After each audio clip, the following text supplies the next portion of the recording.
우리가 하나님 말씀을 늘 읽는데 이 말씀이 그저 읽혀지는 로고스의 말씀이 아니라 우리가 주님을 생각할 때 이 말씀이 우리에게 레마의 말씀으로 임할 줄 믿습니다.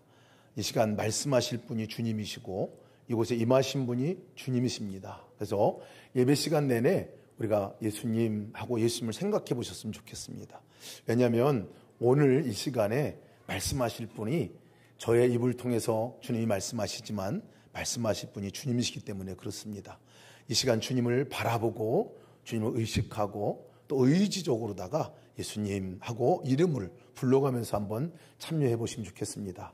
그럴 때 주님께서 우리에게 인격적으로다가 그냥 쓰여진 말씀이 아니라 우리에게 들려주는 은총의 말씀이 될 줄을 믿습니다.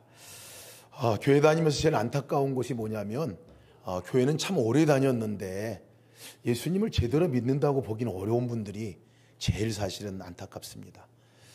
저 또한 오랫동안 그렇게 신앙생활을 해왔기 때문에 그렇습니다.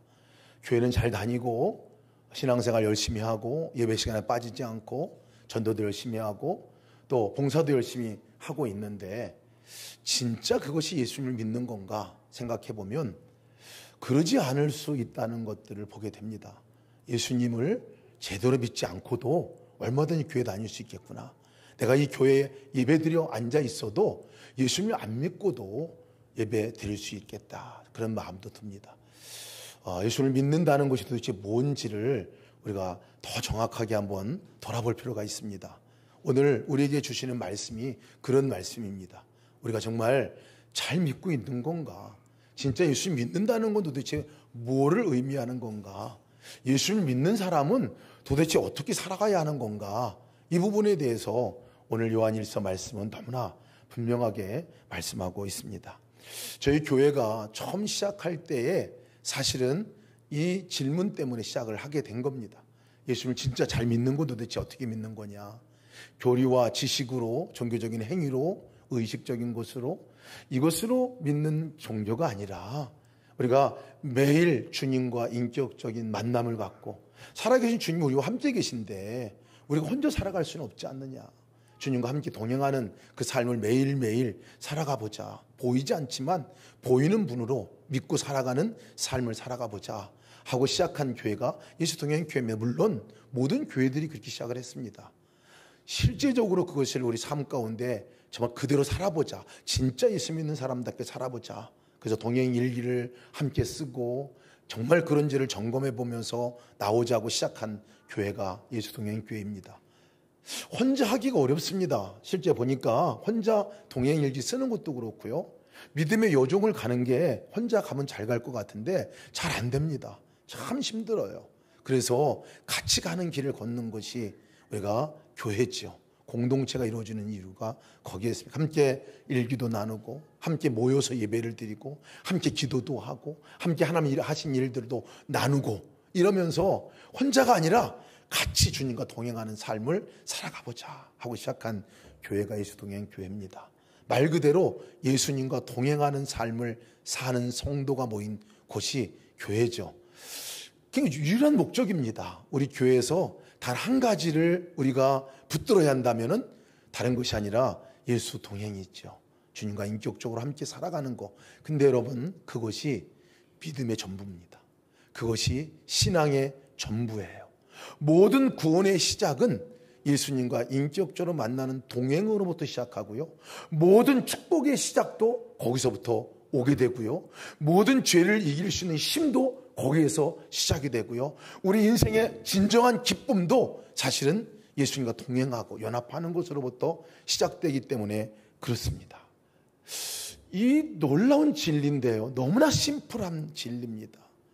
그거 다 할 수 있는 거지. 나도 해봤지. 그렇게 하고 넘어갈 수도 있는 부분이 또 이 점이기도 합니다. 오늘 요한 1서 기록한 사도 요한 사도가 이 말씀을 기록할 때는 이 서신서를 쓴 목적이 있습니다. 왜냐하면 성도들을 바라보니까 성도들이 교회 생활하고 있는 것을 보니까 그 성도들이 초대교회 교인들입니다. 예수님을 직접 보기도 하고 만나기도 하고 또 못 보았더라도 성령의 체험도 한 사람들이고 충만한 은혜를 경험한 사람이고 구제와 선교를 통해서 그 어느 교회, 어느 시대의 교회보다도 뜨거운 사랑이 있고 뜨거운 열정이 있고 뜨거운 믿음이 있었던 교인들이었거든요.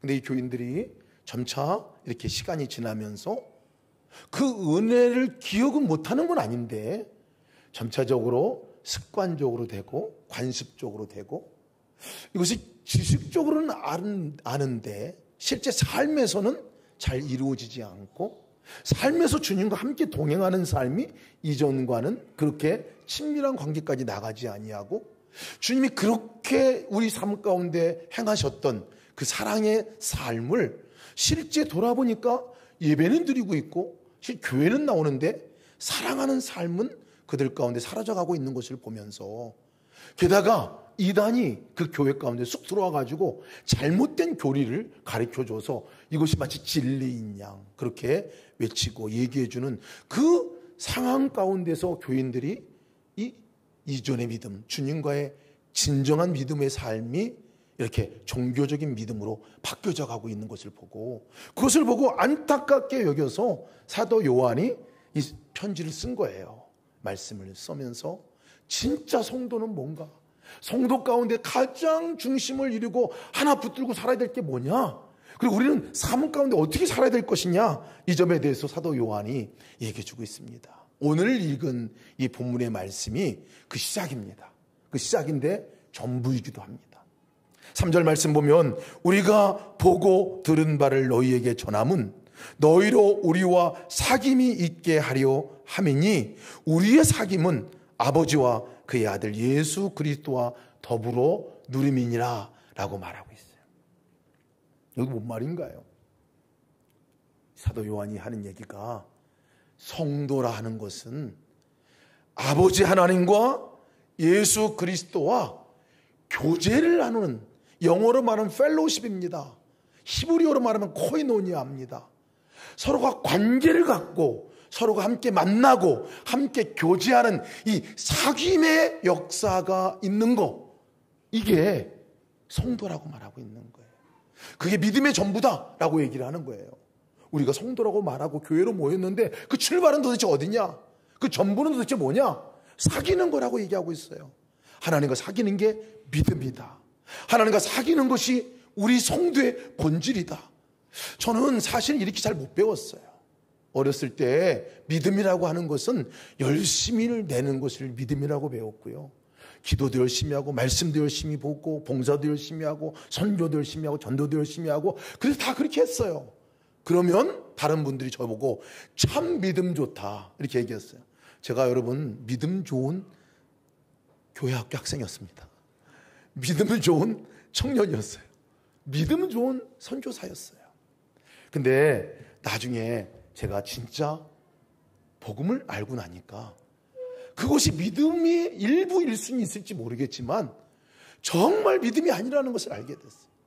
진짜 믿음의 출발은 그 어느 상황 어떤 여건에 있더라도 나를 찾아오시고 나와 함께 하시고 나와 교제하기 원하시고 함께 살기 원하시는 그분과 사귐이 없이는 그것을 믿음이라고 말할 수 없다는 것을 알게 됐어요. 교제가 일어나지 않으면 어떤 썸씽도 일어나지 않는다. 주님과 만남이 일어나지 않으면 주님과 인격적인 교제의 만남이 일어나지 않으면 다른 모든 행위는 종교적인 껍데기와 같이 행위에 끝날 수도 있겠구나 생각이 들었습니다. 진짜 믿음이 도대체 뭐냐? 우리 사도 요한은 한마디로 얘기합니다. 진짜 믿음은 뭐냐? 사귀는 거다. 사귀는 거. 친한 관계, 예수님과 사귀는 거. 나를 찾아오셨음에도 불구하고 그분과 사귐이 없다면 여러분 우리는 믿음이라고 말할 수 없어요.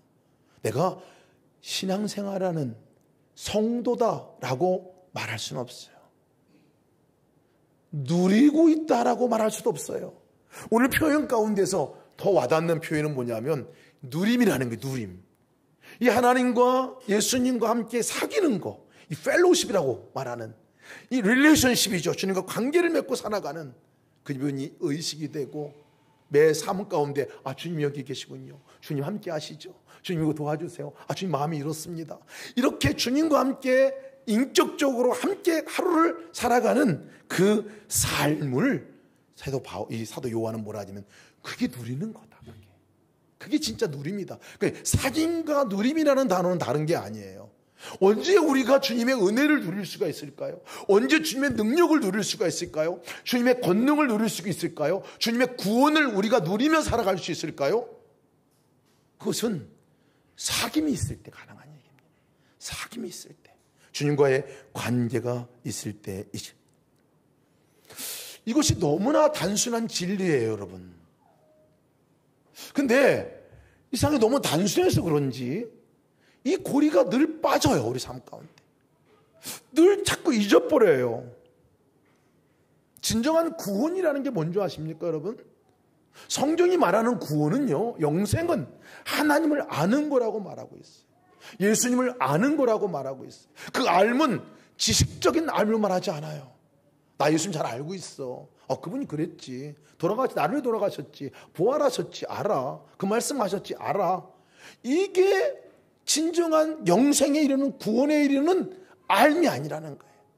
이 알면요, 가장 친밀한 교제, 가장 가까운 사이, 그래서 뗄래야 뗄 수 없이 늘 서로가 만나는 만남이 있는, 이 만남으로 이루어지는 알물 말하는데요, 그것이 구원이라고 말합니다. 그러니까 성도의 정체성은 뭐냐면요, with 주셨습니다. 주님과 함께하는 거. 나 누구요? 나 with 지저스야. 주님과 함께하는 사람이야. 내 인생은 뭐로 설명할 수 있느냐? 성도의 인생은 나 혼자 살아가는 인생이 아니라 with Jesus. 주님과 함께 살아가는 사람이야. 여러분 생각해 보세요. 주님과 함께 살아간다는 것이 얼마나 능력 있고 얼마나 권능 있는 삶인지 모릅니다. 우리의 인격을 바꾸고 우리의 삶을 바꾸고 우리 환경과 여건을 극복하게 하고 그걸 건져낼 수 있는 거 우리 스스로 안 되니까 주님이 찾아오셔서 함께 하자라고 말씀하는 거거든요. 사도 요한은 자기가 이 믿음에 대해서 얘기하면서 아예 1절 말씀에 이렇게 얘기를 하고 있어요. 사도 요한의 이 편지글을 보면 다른 서신서하고 좀 달라요. 다른 서신서는 잘들 지냈습니까? 하나님의 평강과 은혜가 당신들에게 임하기를 원합니다. 이렇게 인사말로 이렇게 편지를 썼는데 사도 요한은 아예 그 표현을 안 써요. 사도 요한은 아예 처음부터 사도 요한이 쓴 성경이 여러 권 있습니다. 대표적으로다가 사도 요한이니까 여러분 요한복음이 사도 요한이 쓴 복음서예요. 요한 1, 2, 3서 이것을 사도 요한이 썼어요. 계시록 사도 요한이 썼어요. 근데 그 공통점은 아예 서두에 뭐라고 말하냐면 이 요한복음에도 말하면 태초에 하나님의 말씀이 계시니라. 이 말씀이 하나님과 함께 계시니 이 말씀이 곧 하나님이시니라. 이렇게 기록을 해요. 또 오늘 말씀에서도 태초부터 있는 생명의 말씀에 관하여는 우리가 들은 바요, 눈으로 본 바요, 자세히 보고 우리 손으로 만진 바라. 아예 서두에 뭐라고 말하냐면 생명의 말씀이 여러분도 눈치채겠지만 예수님을 말하고 있거든요. 그 예수님하고 내 관계는 어떤 관계냐면 내가 그 예수님의 음성을 듣고 사는 사람입니다. 나는 말씀을 들었어요. 내 눈으로 보았어요. 처음에는 육체적인 눈으로 보았고 그 다음에는 영의 눈으로 보이지 않는 주님을 보고 살았고 그 다음에 내가 주님을 만졌어요. 손을 붙들고 함께 거닐 수 있는 그 인격적으로 실질적으로 함께하는 예수님임을 고백하고 있어요. 이게 여러분 성도예요.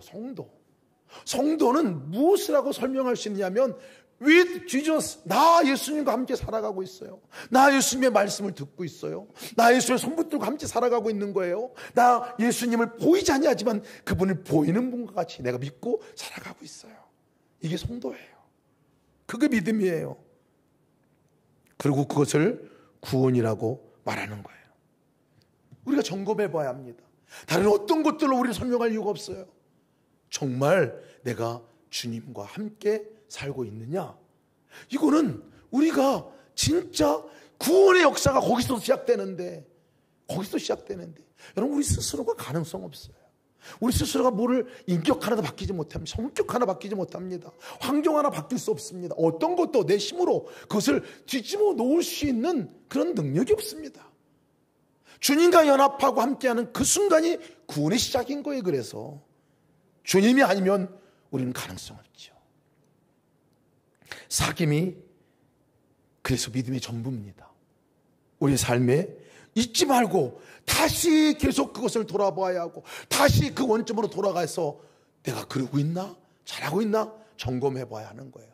그래서 동행일기 쓰라고 하는 거예요. 동행일기 쓰면서 너무나 쉽게 우리가 잊어버리니까, 너무나 쉽게 고리가 끊어지니까, 손을 붙들었다가도 너무나 쉽게 주님의 손을 놓치니까, 보이지 않는 분이 분명히 보였다가도 느꼈다가도 어느 날 새까맣게 잊어버리고 몇 날 며칠을, 몇 달을 혹은 1년을 그냥 수개월의 세월을 주님 없이 그냥 지내버리는 세월이 많으니까 매일같이 한번 점검만이라도 해보자. 여러분 다시 회복합시다.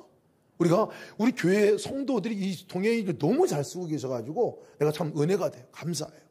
그러나 퐁당퐁당 쓰시는 분도 계세요. 퐁당퐁당에게 말씀드립니다. 다시 한번 점검해 봅시다. 믿음의 전부예요. 그것으로부터 모든 구원의 역사가 나타나는 거거든요. 우리가 소홀히 여길 부분이 아니라는 거예요.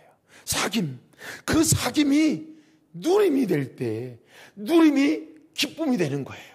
우리 삶을 변화시키는 능력이 되는 거죠. 근데 이 사귐을 어떻게 해야 될지 몰라요. 참 이상한 것은요, 그렇게 오래 믿었는데도요 주님과 나 잘 사귀는 거 잘 몰라요. 여러분들은 잘 아시죠? 그죠?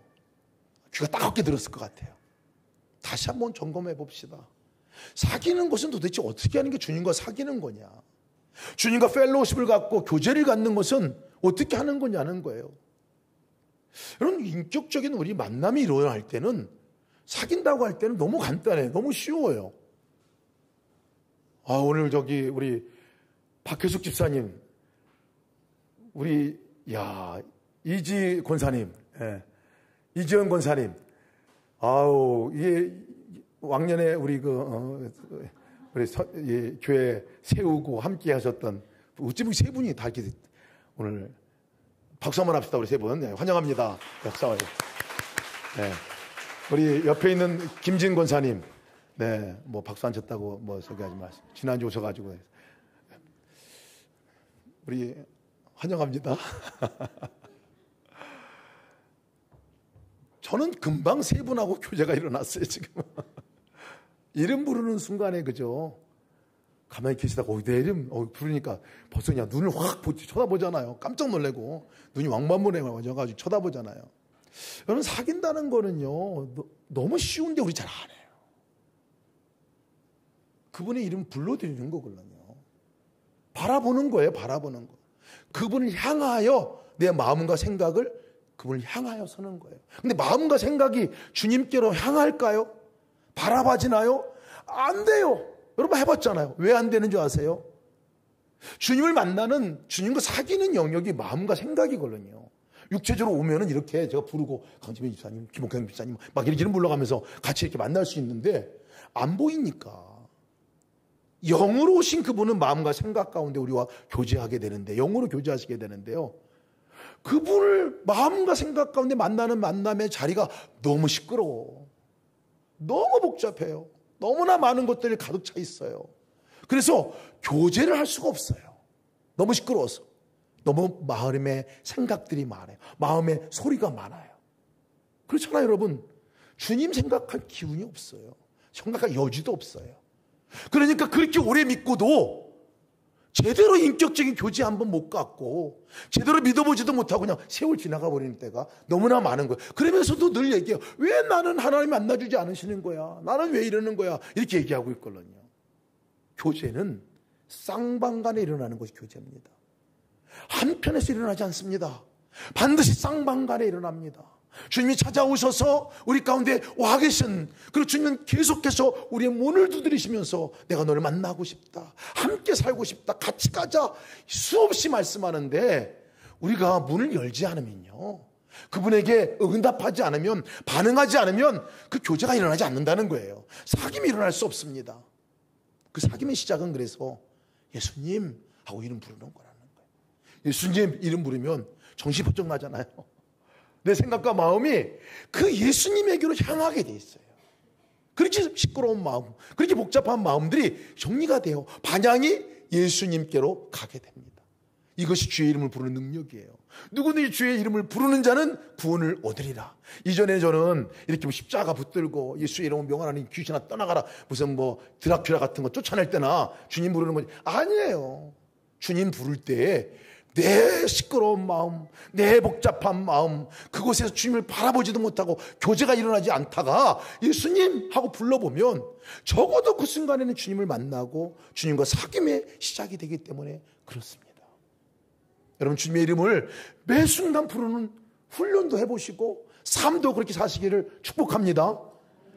여기까지 잘하시는 분이 계세요. 목사님 불러보긴 했는데 아무 일은 안 일어납니다. 이렇게 하는 분도 계세요. 부르긴 부르는데 왜 부르는지 잘 모르겠어요. 이런 분들도 계실지 모르겠어요. 이름 부르고 나서 여러분 그 다음에 뭔지 아세요? 부르면 대화가 일어나죠. 서로가 이야기가 되지 않아요? 대화가 일어나요. 대화가. 오늘 우리 청년들이 많이 이렇게 왔네요. 우리 청년들 얼굴을 우리 한영수 권사님, 우리 두 자제분들, 우리 박경수 집사님, 우리 두 자제분들, 청년들이 네 분이나 이렇게 가죠. 박수 한번 합시다. 우리 감사합니다. 환영합니다. 이렇게 소개하면 되게 싫어하는 거 아는데 너무 환영하는 마음에. 우리가 같이 만남과 교제가 일어난다고 할 때 이름 부르고 나면요, 사실은 대화가 그 다음에 있게 돼요. 그죠? 이름 부르는 목적은 뭐냐면 대화하기 위함이에요. 주님과 대화하기 위함. 그러니까 우리는 주님과 어떤 사이냐면 맨날 사귄다 하는 말은 매일 주님과 얘기하며 산다, 이런 얘기예요. 매일 주님께 내가 반응하고 산다, 이 얘기예요. 주님이 나에게 말씀하는 걸 듣고 내가 반응하고 이 교제를 하며 살아가는 거예요. 예수님, 날씨가 참 좋습니다. 그러는 거죠. 쌍방간의 대화라고 말하잖아요. 쌍방간의. 근데 왜 우리의 삶 가운데 주님의 교제가 풍성하게 일어나지 않는지 아세요? 일방적인 대화이기 때문에 그래요. 너무 일방적이에요. 기도할 때 보면 알아요. 기도할 때 보면 여러분 기도할 때 어떻게, 여러분들 잘 모르겠는데 저는 기도할 때 딱 시작하면, 여기 땅 시작하면 1시간 쭉 기도합니다. 그냥 쪼로로로로로로. 기도할 게 많잖아요. 그죠? 제목들이 많아요. 그리고 딱 기도 끝나면 바쁘잖아요. 이제 가서 또 밥 먹고 하고. 그럼 딱 일어나서 갑니다. 1시간 혼자 떠들다 가는 거예요. 주님이 진짜 그 기도 때문에 나한테 얘기해 준 것 때문에 뭔가를 얘기해 주고 싶어. 그 기도의 응답으로 뭔가 얘기해 주고 싶어. 근데 우리의 마음은 바빠요. 그거 들을 시간이 없어. 딱 일어나 갑니다. 그러면 여러분, 일방적인 대화는 될지 모르겠지만 주님과의 교제는 안 일어나는 거예요. 잘 우리가 봐야 합니다. 기도 시간을 짧게 갖더라도 주님, 오늘 이 일을 도대체 어떻게 해야 될까요? 말씀드렸어요. 그러면 주님이 나한테 말씀하셔요. 내 마음과 생각 안에 계신 그분이 말씀하시걸런요. 안 들어보니까, 습관적으로 안 하니까 귀로 들어야 되는지 아는 사람이 너무 많아요. 아니에요. 계신 곳에서 말씀하시잖아요. 마음과 생각에서 말씀하는 거잖아요. 내가 주님께 기억하고 주님께 묻고 말씀하실 때는 그 주님이 마음에 생각나는 것을 통해서 말씀하는 거거든요. 그러면 그걸 들어보는 거예요. 그러면 여러분 그대로 해보는 거예요. 이런 것이 반복이 되다 보면 대화가 일어납니다. 주님과 대화가 일어나요. 길거리 가다가도 대화가 일어나요. 요즘에는 사람들이 대화를 많이 해요. 보이지 않는데도 혼자 막 대화라고, 이야, 놀랍습니다. 귀에 꽂고 다니면서 막 혼자 쭈글쭈글 하고 다녀요. 저는 가서, 제가 그랬는데 저한테 얘기하는 게 아니야. 여기다 대화하는 거야. 다 그렇게 하잖아요. 사실은 대화들을. 안 보여도 소리 듣고 다 하잖아요. 주님과의 대화가 사실 그렇습니다. 사귄다는 것은, 친밀한 교제라는 것은 대화가 일어나는 거예요. 대화가. 예수님 하고 물어봤어요. 어떻게 할까요? 물어보고, 에이, 얘기도 없네. 아무것도 없네. 그러면 그냥 가버려요. 그러면요, 여러분 주님 얘기 못 듣는 거예요. 잠깐 멈춤의 시간을 가져야 돼요. 멈춤의 시간을 가져. 그러면 내 안에 느낌이 오거나 깨달음이 있거나 이럴 때 거기 반응해 보는 거예요. 그러면 이 대화가 얼마나 다이나믹한 대화가 되는지 모릅니다. 길거리 가다가도요, 사람들 보면서 예수님 저 사람 오늘 제가 저렇게 인상이 오늘 안 좋은 건데 많이 안 좋은 것 같은데요, 저 사람 축복해 주세요. 제가 뭐라고 축복해 주면 좋겠어요. 이렇게 말하면 마음에 생각이 나요. 축복해 주고 내가 사람 가운데 만날 때 막 그냥 아까 우리 김옥현 집사님 말씀하셨는데 막 고객이 막 그냥 화내고 막 그럴 때 지금 내가 뭐라고 말할까요? 이렇게 물어보면 또 금방 내 생각으로 반응하다가 다시 물어보면 아유 그러면 안 되지 이렇게 하고 또 뭐 다른 말로 또 얘기가 나오기도 하고, 그것을 따라서 살아가는 이 삶을 우리가 살아보는 거예요. 여러분, 내 성질대로 말하고 내 성질대로 살아가는 게 우리 믿는 사람이 아니라 그랬잖아요.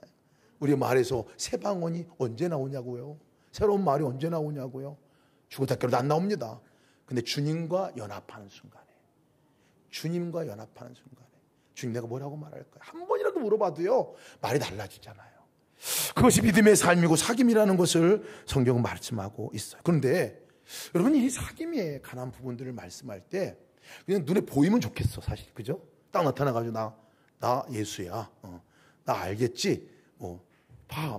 이리 봐도 저리 봐도 예수잖아. 이렇게 얘기하면 너무 시원하겠어. 근데 안 보이잖아요.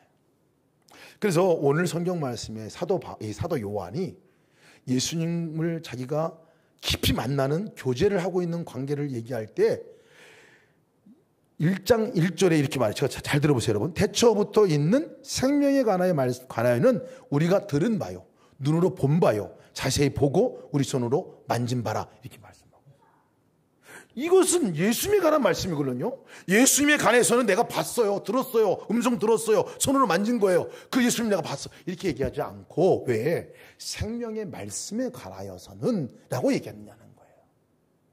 왜 요한복음 1장에서는 태초에 말씀이 계셨다는 걸 강조하냐고 말이에요.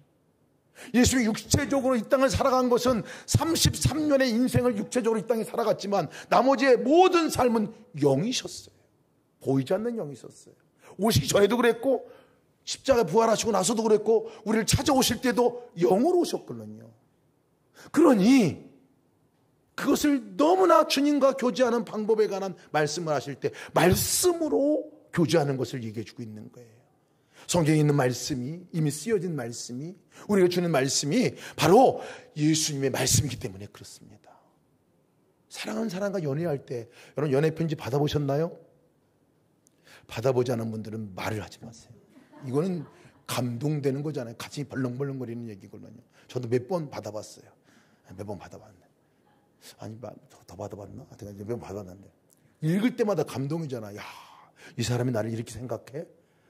이 사람이 나를 사랑한다고? 야, 이 사람이 이렇게 좋아하는 게 있는 거구나. 다음에 어디 가야겠네 같이 이런 마음이 들잖아요. 편지를 통해서. 사실은 육체적으로 보는 것보다 오히려 글로 쓰여지는 것들을 읽으면서 더 친밀한 교제를 나눌 수 있거든요. 이걸 말하고 있는 거예요. 우리가 주님과 인격적인 교제를 나누고 사귐을 가질 때 말씀으로 사귀는 것에서 얘기해 주고 있는 거예요. 육체적으로 보이지 않냐 하지만 그 말씀을 읽으면 보이지 않는 주님이 보여지는 주님으로 인식되고, 아, 주님이 이런 분이구나, 나를 사랑하는 분이구나, 나와 함께하는 분이구나, 이 길을 걸음을 인도하는 분이구나, 내가 결코 혼자가 아니구나, 그분이 있구나, with Jesus구나 하는 것들을 읽으면 깨닫게 되잖아요. 읽으면 깨닫게 되죠. 이것은 나한테 주는 말씀이네. 그 당시에 사람들에게 쓰여진 말씀이 아니라 오늘 나한테 주는 말씀이네. 이것을 우리는 레마의 말씀이라고 말합니다. 서두에 말씀하셨듯이 예수님 기억하고 예수님 말씀해 주세요. 그러면 그냥 말이 아니라 레마의 말씀, 나에게 들려주는 말씀이 되는 거죠. 여러분, 성경 말씀을 읽을 때 우리가 잘 조심하긴 해야 돼요. 성경 말씀을 읽을 때 처음에 저는 말씀을 많이 읽고 공부하면 하나님에서 엄청나게 많이 알고 성경적인 지식이 있어야 뭔가를 사역도 하고 그러잖아요. 그래서 말씀도 많이 읽고 외우기도 많이 외우고 막 그랬거든요. 공부도 많이 하고. 근데 그것이 저의 삶을 바꿨느냐? 많은 경우는 그러지 않았던 것 같아요. 그래서 또 절망했어요. 말씀을 좀 많이 보고 듣고 이렇게 했으면 뭐가 좀 나도 바뀌고 뜨거워지거나 이렇게 되는 거 아닌가. 근데 제가 말씀을 읽는 태도에 문제가 있다는 것은 알지 못했어요. 말씀을 읽을 태도는 뭐냐면 말씀을 읽고 깨달으려고 읽었어요. 내가 깨달으려고. 그리고 그 말씀을 이해하려고. 그리고 깨달아진 말씀이 있으면 우와 이거 좋은 말씀이네 적어놓고 외우고 다른 사람한테 알려주고. 그래서 나 이런 말씀 많이 알고 있어 이런 것을 자랑하기도 하고 이런 것들로 많이 쓰였던 것 같은데, 말씀은요 여러분 읽을 때 어떻게 읽어야 되냐면 연애편지 읽듯이 읽어야 되는 거예요. 연애편지 읽듯이. 이 말씀을 통해 예수님이 지금 나한테 말씀하려고 하는구나. 예수님이 나한테 뭐라고 말씀하려고 하는 거지? 그렇게 물으면서 말씀을 읽어야 합니다. 그래서 말씀을 읽을 때는 예수님 이거 나한테 오늘 뭐라고, 내가 뭐 하라고 지금 말씀하시는 거예요? 주님이 지금 뭐라고 말씀하는 거예요? 예수님을 바라보게 됩니다. 말씀을 읽을 때. 그렇게 읽는 말씀은요, 놀라운 것은요, 그 말씀이 나를 움직입니다. 나를 변화시킵니다. 내 삶이 변화가 됩니다. 근데 그렇지 않고 깨달아진 말씀, 제가 묵상이라는 단어를 별로 좋아하지 않아요. 큐티 할 때 얼마나 많이 말씀 묵상해요? 말씀 묵고 묵상하고 깨달아진 말씀 이겁니다 하고 적고 하는데 아무런 영향이 별로 없어요. 묵상은 내 의지를 자꾸 깨달으려고 그러기 때문에 그렇습니다. 근데 묵상이 아니라 들어야 하는 거죠. 말씀을 읽을 때, 성경을 읽을 때 한 구절이라도 들려주세요. 그러면 단어 하나라도, 구절 하나라도 들려오면요, 그것이 내 마음판에 하나님의 음성으로 됩니다. 그리고 그 음성을 붙들고 내가 한 걸음을 나가게 되면 놀라운 은혜가 있게 돼요. 어제도 제가 그 말씀을 읽으면서 큰 은혜를 받았어요. 여러분, 우리가 어제 무엇을 했는지를 아침에 새벽기도 우리 한 달에 한 번 갖는 우리 말씀 그 동행 기도문으로 기도하는 기도가 어저께 이곳에 있었잖아요. 토요일 날 옮기니까 더 많은 분들이 나오셔서 좋더라고요. 토요일 날 하니까. 그리고 끝나고 나면 좀 여유가 있으니까 티타임도 가져주시고 좋았는데, 더 좋았던 것은 제가 어저께 말씀을 이렇게 아침에 같이 나누면서 큐티죠. 거기에 감동되는 말씀, 나한테 은혜가 주신 말씀이 무엇입니까? 그리고 나에게 말씀하신 게 뭡니까? 이 말씀을 이제 읽을 때 주님께 물었어요. 주님, 어떤 말씀을 나한테 주시려고 합니까? 물었더니 신명기 26장 어저께 말씀 우리가 읽었잖아요. 그때 11절 말씀을 저한테 생각나게 하시고, 참 말씀이 주님의 음성으로 들렸어요. 내 하나님 여호와께서 내 집에 주신 모든 복으로 말미암아 너는 레인과 너희 가운데 거류하는 객과 함께 즐거워할지니라. 이 말씀이 탁 마음에 와닿았어요. 주님이 말씀하시는구나. 그래서 또 물었어요. 주님, 이 말씀 어떻게 오늘 날 보러 살라고 하는 건가요? 이 말씀 어떻게 살아야 되는 건가요? 물었어요. 그랬더니 말씀을 이렇게 보면서 너가 하나님께 감사하는 것 말고, 감사하는 것뿐만 아니라 그 은혜, 받은 은혜를 다른 사람에게 나눠줘라. 함께 즐거워하자. 그 사람들하고. 이 말씀이 그 말씀이더라고요. 그래서 누구하고 즐거워해야 되나요? 물었어요. 그랬더니 레인과 너희 가운데 거류하는 객과 함께 즐거워하라. 또 물었어요. 주님, 이 레인은 누구고 객은 누굽니까? 물었더니 마음에 생각나는 사람이 있었어요. 선교사님 한 분이 생각나더라고요. 선교사님 보니까 이분이 레인이기도 하고 거류하는 객이기도 하더라고요. 인도네시아 사역하고 있다가 다리가 다치셔가지고 중상을 입고 한국에 오셔가지고 수술을 받고 병원에 입원해 있어요. 아무도 찾아가지 않는 것 같아. 근데 그때 주님이 말씀하신 부분들이 그 선교사님이 생각나게 하고 오늘 찾아가라 하는 말씀을 주셨어요. 그래서 제가 퍼뜩 생각이 났어요. 생각나가지고 그렇지, 오늘 그 선교사님을 찾아가야지. 어제 아침에 하나님께 물었을 때 저에게 하셨던 말씀이었어요. 다른 때 같았으면 만약에 깨달아진 말씀, 내가 깨달은 거 갈까 말까 뭐 이렇게 판단할 수 있을지 모르겠는데, 주님이 나한테 하신 말씀이라고 분명해지니까 그냥 가는 거예요. 그냥 가는 거예요. 가서 보니까 정말 가장 적절한 타이밍에 선교사님을 만나게 되더라고요. 선교사님도 큰 위로 받으신 것 같고, 저도 선교사님을 통해서 큰 위로 받았어요. 힘을 얻고 돌아오게 됐거든요. 여러분, 주님 말씀을 읽을 때 그냥 글이 아니라 주님이 나한테 오늘 하실 말씀으로 내가 물어보고, 그러면 내 마음에 들려오는 그 말씀대로 살아가 보면요, 놀라운 변화 역사가 우리 가운데 있게 되는 거죠. 오늘 말씀도 마찬가지잖아요. 김승혜 목사가 전하는 말씀이 아니라는 거예요. 여러분 물어보세요. 주님, 우리 목사님을 통해서 지금 저렇게 아주 열변을 토하고 있는데 도대체 나한테 주는 말씀은 뭡니까? 물어보세요. 그러면 내 안에 들려온 하나의 말씀이 있으면 붙드는 거예요. 주님이 이렇게 말씀하셨구나. 이게 사귐이에요. 이게 교제입니다. 이것이 우리에게 능력이 되고 우리의 삶을 변화시키는 말씀이 되죠. 그것을 저녁 때 적어보는 거예요. 가이드 쓰기 동행일기 가이드 쓰기 보면 제일 먼저 나오는 게 뭐예요? 좀 생각했냐 물어보면서 오늘 주신 말씀은 뭡니까? 이거 물어보는 거 있잖아요. 적어보는 거예요. 말씀 적어보는 거예요. 그대로 살아봤습니까? 적어보는 거예요. 그렇게 살다 보면 우리 인생은 진짜 주님과 믿는 믿음의 삶으로 살아가게 되는 거죠. 이 사도 요한이 하나님과 우리의 개인적인 교제만 아니라 또 하나 너무나 중요한 진리를 하나 얘기하고 있는데, 그 사귐은, 내가 주님과 함께 이 사귐은 나 개인에서 끝나는 사귐이 아니라고 말하고 있어요. 우리가 보고 들은 바 너에게 전함은 너희로 우리와 사귐이 있게 함이니 우리의 사귐은 아버지와 그의 아들 예수 그리스도로 더불어 누림이니라 말하고 있어요. 이 사귐을 혼자 주님과 사귀고 끝나는 거로 말하지 않고 같이 사귀는 거예요. 예수님과 함께 동행하는 삶을 살아가는 성도들이 같이 모여서 함께 주님 바라보고 함께 그 삶을 격려해주고 함께 세워줘 나가면서 살아가는 삶을 사귐이라고 말하는 거예요. 우리는 그것을 교회라고 말합니다. 나눔방 교회가 그래서 있는 거죠. 혼자 동행일기 쓰고 마는 것이 아니라 같이 나누면요, 그 나눔이 자체가 사귐이 되는 거예요. 서로가 사귐이 되는 거예요. 그 사귐이 우리가 주님을 더 깊이 바라보고 동행하는 삶으로 이끌어주는 도구가 되는 거죠.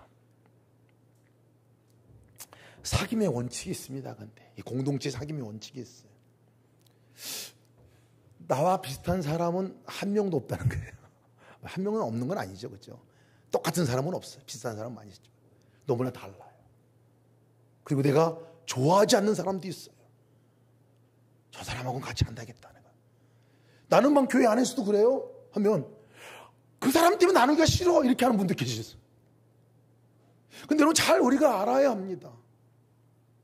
우리는 서로가 서로를 끌어줘야만 살 수 있는 존재들이에요. 서로가 서로를, 그러면 그분은 누군가가 끌어줘야 하는 그 시기를 맞이하고 있는 거거든요. 근데 어느 순간인가 나도요, 누군가 끌어줘야 하는 순간이 또 옵니다. 나도 순간이 와요. 엎치락 엎치락 하고 지내고 살아가는 게 우리 성도의 삶이에요.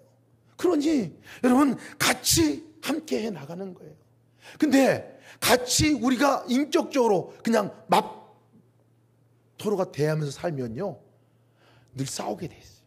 부부가 그렇습니다. 부부가 평생을 살아가는데 부부가 같은 사람 봤어요? 부부가 마음에 처음엔 들지 모르겠죠. 콩깍지 벗겨주고 나면 심각하잖아요.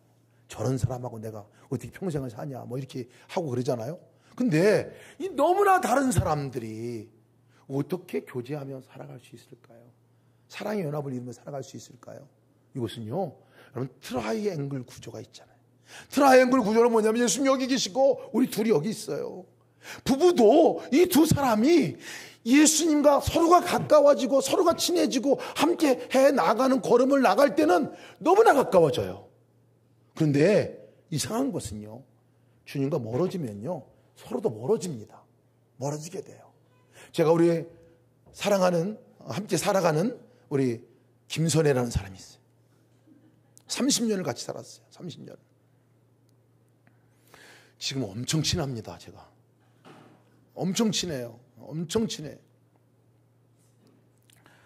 그 지금은 너무 잘 알아요.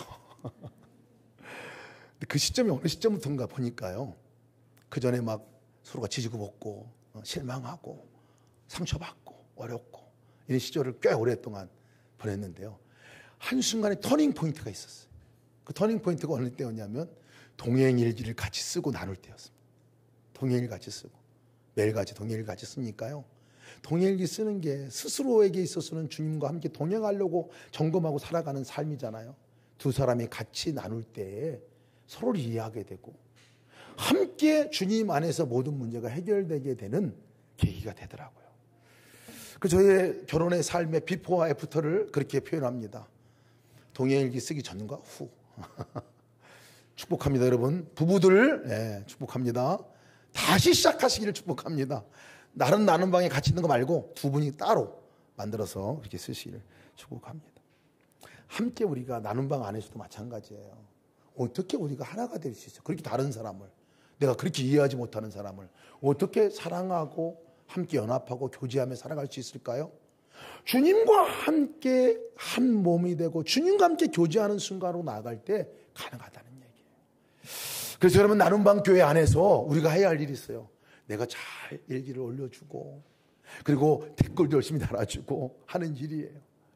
파송교회 나오신 성도님들이, 파송 나오신 분들이 돌아갈 때 그런 분들이 얘기하는 분들이 많아요.